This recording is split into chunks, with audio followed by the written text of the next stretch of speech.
Bonjour les addicts, je vous retrouve aujourd'hui pour une page d'art journal. Alors je suis débutante en matière d'art journal. Ça fait seulement quelques semaines que je m'y suis mise. J'ai encore une belle marge de progression à réaliser et je voulais en fait vous présenter dans cette vidéo comment je suis parvenue à créer ma page, sachant qu'au départ j'enchaîne un peu catastrophe sur catastrophe.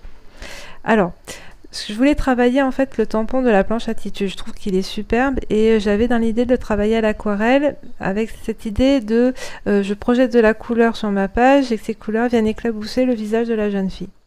Alors, mon carnet d'aquarelle, c'est un carnet fait maison.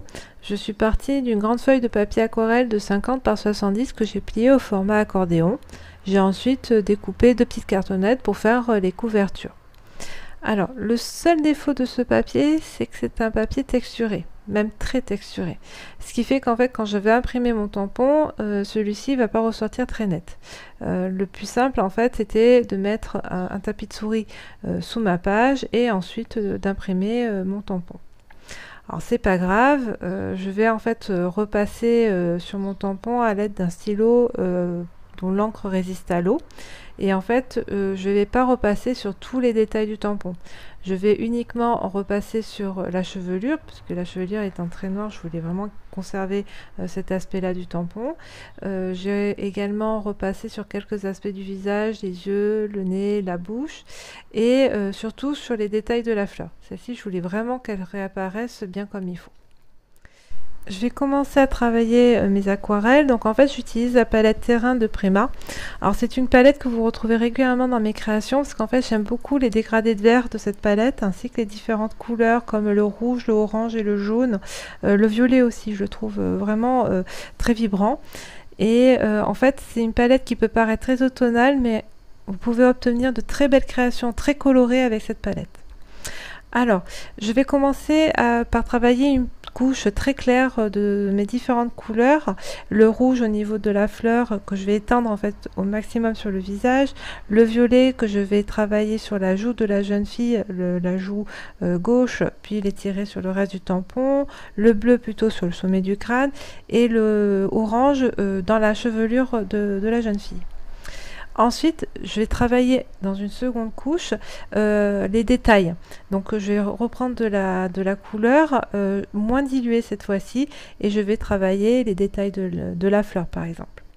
Sauf qu'au fur et à mesure que j'apporte de la couleur à ma page, je me rends compte que mon tampon, j'aurais pas dû l'ancrer de cette manière. Je m'explique. En fait, mon tampon, il est très rectangulaire et en plus, il est imprimé pratiquement au milieu de ma page, ce qui fait que j'ai une zone de blanc en haut, mon tampon et une zone de blanc en bas. C'est compliqué en fait d'apporter de la couleur, de la texture, etc. de cette manière-là. Et de plus, ce que j'aurais dû faire, c'était au moment d'ancrer mon tampon, j'aurais dû flouter les bords pour avoir cet aspect moins strict du tampon. C'est pas grave, je vais en fait utiliser les autres tampons de la collection pour atténuer en fait ces bords. Sauf que j'aurais pas dû en fait utiliser mes distress, j'aurais dû utiliser mes aquarelles. En fait déjà les distress n'étaient pas les bonnes couleurs par rapport aux couleurs que j'avais utilisées dans mon aquarelle. Et puis en plus le tampon est trop large, en fait ça va venir se mélanger avec mes aquarelles.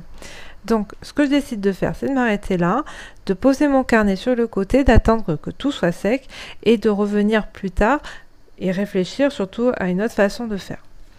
Donc, sur une chute de papier, j'avais tamponné l'ampoule et les 3 pinceaux de la nouvelle collection. Les 3 pinceaux, en fait, reprenant les principales couleurs de ma page. J'ai également utilisé la planche champêtre de la collection Au Féminin pour en fait tamponner les 2 feuilles, les 2 branchages plutôt de la planche, ainsi qu'une des fleurs. Donc pour obtenir le marron pour les pinceaux, j'ai mélangé 3 couleurs, j'ai mélangé le orange, le bleu et le rouge si je me souviens bien, ce qui fait qu'en fait vous obtenez un marron qui est un peu orangé. Donc ça donne un style assez sympa. Et ensuite pour le feuillage, je travaille couche par couche pareil. D'abord une couche très claire et puis après je vais foncer au fur et à mesure mon feuillage, toujours à partir de la base de la feuille. Faut faire attention par contre avec cette palette, c'est que certains verts sont coupés de blanc, donc ça peut opacifier votre tampon. donc il faut juste faire un peu attention.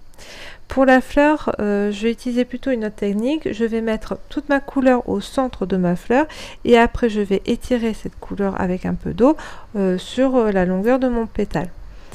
Donc une fois que mes embellissements sont terminés, je reprends mon carnet qui est cette fois-ci bien sec. Ce que je fais, c'est je positionne en fait mes différents embellissements pour en fait me donner une idée de ma page, en fait, voir un peu comment je peux déjà rattraper toutes mes boulettes précédentes et voir quelle est la mise en page que je veux réaliser.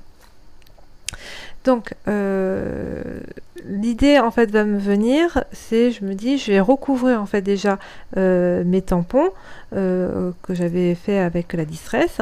Je vais utiliser en fait le pochoir Brick & Co et du gesso mélangé avec un peu d'acrylique blanche. Alors mon gesso est un peu épais, donc ce qui fait que ça va donner un peu de la texture sur ma page, et là je vais le passer sur le côté droit et sur le côté gauche, ce qui fait que ça va déjà enlever toute la couleur et puis ça va rendre moins droit en fait les contours de mon tampon. Alors je vais pas m'arrêter là, je vais faire le côté droit et le côté gauche, mais j'ai aussi travaillé le dessus et le dessous de mon tampon, comme ça au moins j'ai une harmonie sur toute ma page, et puis ça donne un peu une impression que y a une image qui s'est collée sur un mur de briques. Une fois que j'ai rattrapé mon fond de page, je vais utiliser la planche Splash pour faire mes taches de couleur. Donc je ne vais pas utiliser mes Distress, je vais rester avec mes aquarelles, et en fait il ne faut pas que votre jus soit trop dilué. Il faut quand même que la matière reste accrochée à votre tampon, que vous puissiez après tamponner sur votre feuille. Ensuite, une fois que c'est tamponné, vous pouvez venir retravailler votre tâche avec votre pinceau. C'est une alternative pour créer des taches de couleur. Moi personnellement, je ne sais pas bien faire des taches de couleur. Souvent quand j'en fais, ça part un peu à droite et à gauche. C'est pas du tout le rendu que je veux. Quand je veux que ma tâche soit à tel endroit sur ma page de scrap par exemple, je préfère utiliser le tampon, un des tampons de la planche Splash, pour être sûr que ma tâche soit à cet endroit là. Donc je vais utiliser en fait deux tampons de cette planche. Je vais d'abord utiliser le tampon tout en longueur pour créer une espèce de diagonale sur ma page avec la couleur rouge et la couleur violette. Et ensuite je vais utiliser le tampon qui fait une belle éclaboussure de peinture pour le jaune qui va se situer au niveau de la chevelure en bas du tampon et le bleu au niveau du sommet du crâne. Ensuite, je vais travailler un petit peu mon fond de page en apportant un peu de profondeur. Donc je vais utiliser le tampon effet vieille pierre de la planche Attitude. Je vais repasser certains détails au stylo, puisqu'en fait comme ma page est recouverte de gesso, mon tampon va avoir du mal à s'imprimer dessus.